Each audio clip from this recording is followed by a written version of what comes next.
moving on, now we are going into our main discussion, which is anime and how we consume Japanese modern culture in our everyday lives and how it really affects us. So, See this Shadownet over there? hey man, you don't talk about This Shadownet again. King Vader like that. Those are our Shadownet mascots. So this is so there are two different portions of this discussion, and one is the more lighthearted anime pop culture stuff that you can see on the screen right now, and there's also the more actual cultural stuff that Aiden's gonna bring. Those something samurai I found. culture. And this could be a pretty deep discussion because the thing is with anime culture as well. We consume it on a daily basis. You know, it's so pervasive in our day-to-day lives that, you know, there are casual shirts like this where you wouldn't necessarily think that it's like an anime shirt, but it's actually Gotenks and trunks on side. It's a fusion. It's like, you know, their little fusion dance. Yeah. Their little fusion dance shirt. And sorry, I should have joined you. why my apologies. and that in itself is like Dragon Ball is so pervasive, right? Like everyone loved Dragon Ball, especially the African American community. People love Dragon Ball. Cell games, top tier Dragon Ball Z. And it's like some people even think they can go Super Saiyan. Everyone wishes they could. How many I times? got a video of this. How many times? I should have got a video of that kid that tried to go Super Saiyan by screaming the entire time.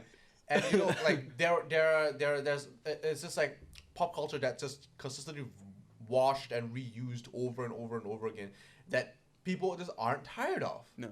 People just love it. The fantasy that it brings, the imagination that it brings, and the escapism that it provides, and it that it opens up for everybody is crazy. The amount of I suppose delusion it you can get lost in is wild. And it's very, very, very pervasive. It goes from not just on-screen media, but it's also in our day-to-day lives and on the clothes we wear. It's in the from the companies you start, you know. the food you eat sometimes as well. You know, like sometimes there's like there are anime cafes now, like cosplay cafes. Yes, you know, actually at uni I went to a Naruto style ramen restaurant that was up on behind the university. King Vader is famous for making, you know, hood versions of Naruto battles or anime battles. You know, like what if an anime character, you know, like it's like what if Naruto and Sasuke battled it out again, and you know, like they just danced instead. And then, you know, like you got Supreme Dreams 1, right? DC World 1 on YouTube. The guy's famous for making like if anime was real videos. Dude is hilarious. Like that's the good. These guys are great, and you know these are like prominent like content creators from the Black community in America, and it's just wild to know that there's so much anime to consume, and that they're just McDonaldizing anime to the point where, you know, we were talking about it the other day for the other podcast for anime and our top anime live adaptions, and just how some shit tier anime is literally just a still screen with a moving mouth. Oh yes, and the mouth is just two like sides South Park style, just doing that, and it looks nicer, but you realize and you don't understand that it's low tier anime because you don't see it. But when you realize that there's only two moving parts to that image, and it's just mainly dialogue, then you realize that, you know what, how many other animes are like this? Some anime sticks around so deeply that it becomes just part of a deeper pop culture where it influences a lot of things. I mean, like Akira is an anime that's influenced so many different things, and it's influenced either the minds of other creators, directors, artists, even Galleon, that the robot on that shirt, has influenced so many other animes, and with the dark depths of the artist and his mind. That's exactly where my next point was going to go to for my thing. It was like the influence is greater than we actually perceive it to be. For things we're consuming that we don't realize are also kind of based on Japanese culture in a way, or ancient culture, which is, if Johannes is ready there, is actually Star Wars. This movie, A New Hope, is almost a direct copy of an Akira Kurosawa film called Ran. See, there's the stills there, how similar they are. And there was an interview of George Lucas where he specifically talks about how he took inspiration from his films and the early start of his career, and actually helped Akira. It is Akira Kurosawa, right? I can't remember his name. Apologies. He actually helped him make one of these other films he's trying to get to bring out to the West. But there are so many similarities between Seven Samurai and many other things that have come out. You've got Magnificent Seven. You've got so many other westerns as well that were based off. I think the Good, the Bad, and the Ugly is even very Kurosawa-esque. Mm. There's so many animes as well that's based off this. It's just a side note as well. Ghost of Tsushima has a Kurosawa mode where your game essentially looks like a Kurosawa film. Exactly. It's beautiful. Yeah, the director of the Yakuza games mentioned how good that game was and how he's like, oh, the Japanese should have made it. Like, he said it's wild that some Western company has made this very good Japanese game. Mm. There's so much praise for that game. Yeah, and having said that, I mean, I'm actually surprised by those slides. That's actually really shocking to actually know that. I mean, look at they're wielding swords. That's katanas. Yeah. They have a code, almost like a Bushido code. Yeah. They don't follow a shogun of sorts, but they're more Ronin, I guess, Jedi. Yeah. Like, even animes like JoJo. Like, JoJo's Bizarre Adventure. JoJo fans love talking about JoJo. Yeah, I'm a JoJo fan. You know, like, the thing is, like...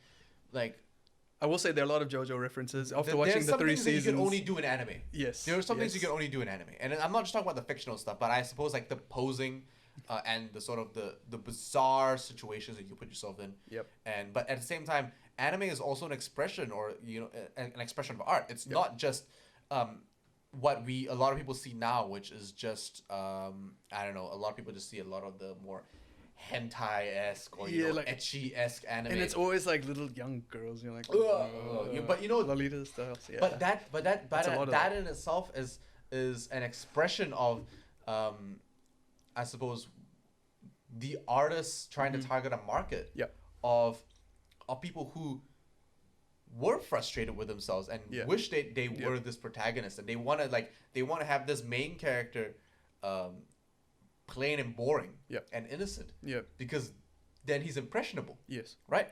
And then you have all these like big titty anime girls jumping on him and like accidentally falling on him, or you know, like surrounding him, or you know, him having all these kind of friends, and just they want that immersiveness. They want to identify with that main character and then fall in love with that anime girl or guy or whatever, and that sort of gives them that illusion that that's them. Yeah, you know. I think that's why isekai is so popular as well, because it's isekai, the genre of MMORPGs. Yeah. Yes, because it's a guy who essentially goes into a game world, but he's a normal person who's living a normal job, whoever he wants, and it's an anime life as well. Better than real life. Yeah, there's magic and warriors and all that shit. Yeah, and that's why there's so many of them. You know, like, and I kind of like isekais. I think they're good. Yeah, I mean, it's a fresh take. Yeah, but there's a lot of it getting now. Overdrawn. I think. Drawing further than that, if we talk about samurai cultures, everything like that, right?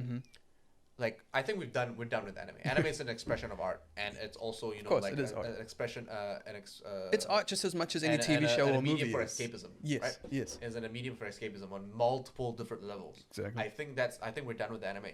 But let's talk about Japanese like samurai culture for a second. Like, obviously we're not the complete experts of Japanese samurai culture, but clearly. What we've done a little bit of studying, what I've seen from just speaking to Japanese people as well, because I've been in business meetings with very high-end corporate Japanese men and women, and they're extremely hospitable individuals, extremely hospitable, and I can tell you that that it's predominantly formality. They will say a lot of things just out of formality and out of hospitality for business sake. Right, and that's normal. Yeah. Right, that's normal. But at the same time, there's a deeper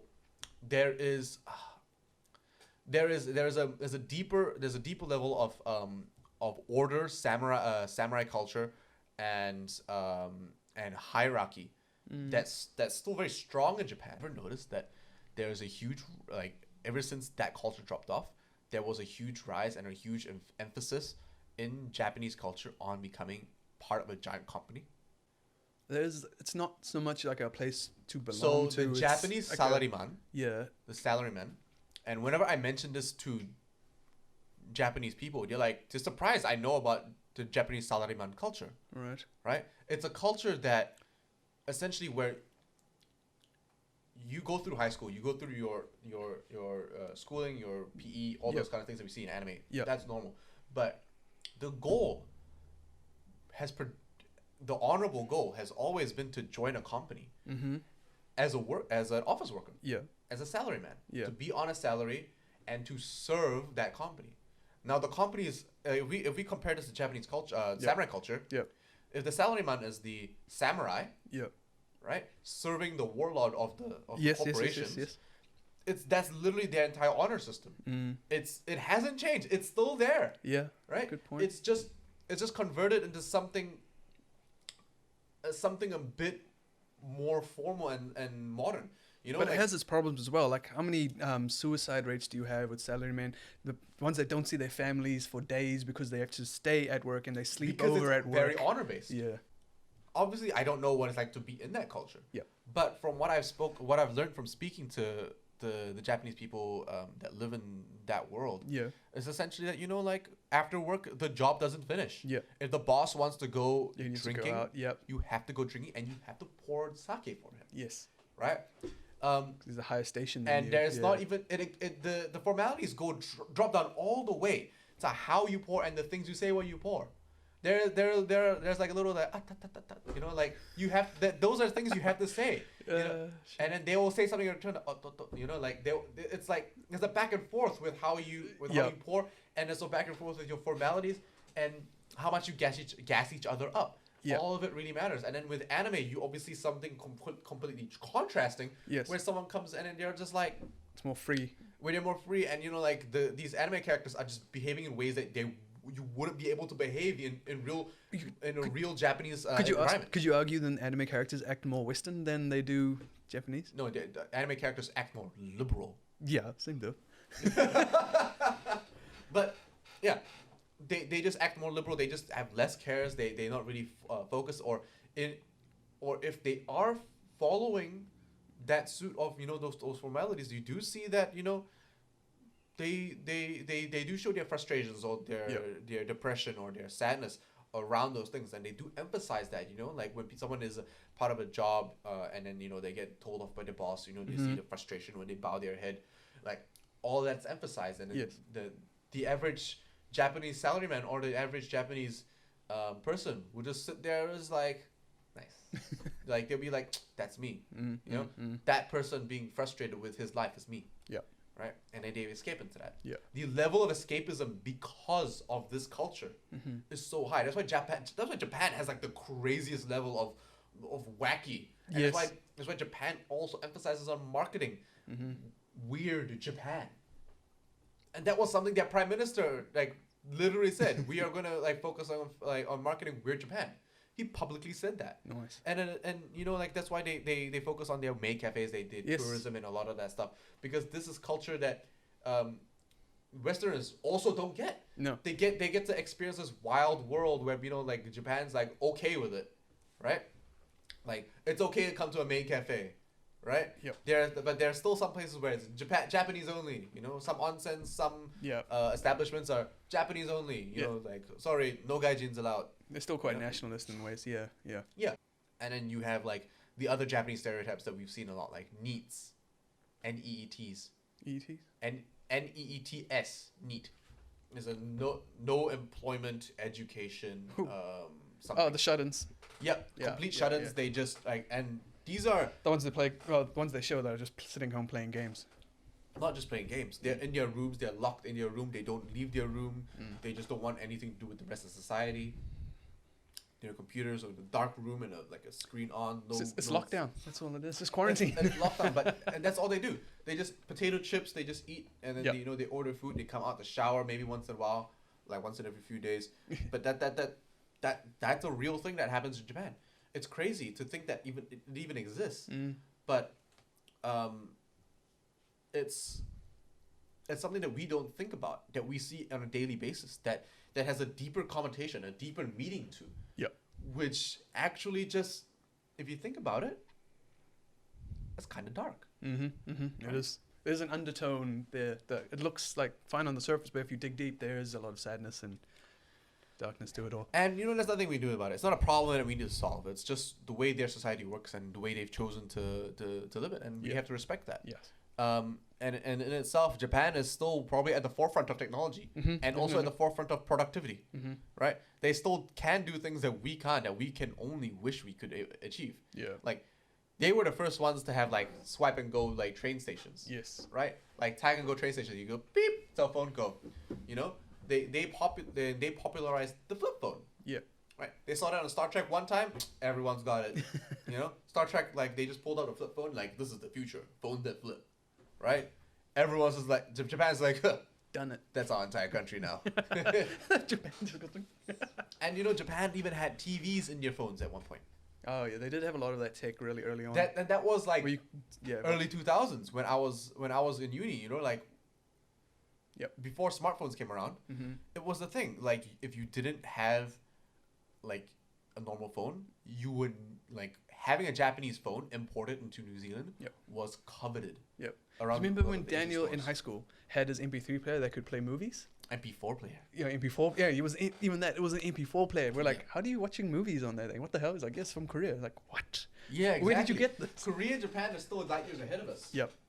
They've got advancements that reach us later, and Japan only gives us these things, all this technology, when you're done with it. It's like, we moved on to 5G. Yeah. We're only getting 5G now because they've got 10G. Yeah, it must be. And there's so much Japanese culture that we consume on a daily basis that has influenced the things that we already know and love. I mean, like, I could even say that Castlevania's animation was very heavily influenced by Japanese anime. Yep. Right? Totally. Yeah. Totally heavily influenced by their style. Anime has completely changed the way we understand animation and cartoons. Yep. The way we can produce it. Manga as well has also just changed the game for comic books in general. If you ever read them back to back, you'll notice that there's a huge difference in cinematography and delivery. American comic books are more lore-based information. There's a lot of dialogue in them. More information and dialogue-based comic books, where Japanese manga is predominantly more theatrics. Yes, definitely. It's very showy. It's very like posy. It's very like artful. Yes. And the fantasy that has enveloped people has become so pervasive that we don't even realize that there are so many things around us that have been influenced by how Japan is, what we love, and how we indulge in it. Like Shadownet is very in itself influenced by Japanese culture, not because of Japanese culture as a meta, but more like the micro things that I picked up along the way.